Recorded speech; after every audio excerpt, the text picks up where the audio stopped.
Share માર્કેટમાં રોકાણ કરવાના નામે લાખો રૂપિયાની ઠગાઈ કરનાર ટોળકીને વડોદરા સાયબર ક્રાઇમની ટીમ દ્વારા ઝડપી પાડવામાં આવ્યા છે। પકડાયેલા ભેજાબાજ ગઠિયાઓ વિરુદ્ધ દેશના 19 રાજ્યોમાં કુલ 150થી વધુ ફરિયાદો નોંધાઈ હોવાનું સામે આવ્યું છે।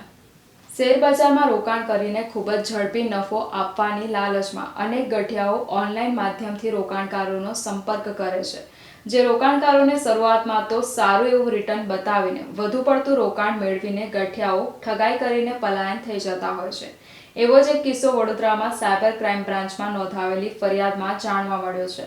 શેર માર્કેટમાં રોકાણ કરવાના નામે લાખો રૂપિયાની ઠગાઈ કરનાર ટોળકીને વડોદરા સાયબર ક્રાઇમની ટીમ દ્વારા ઝડપી પાડવામાં આવ્યા છે।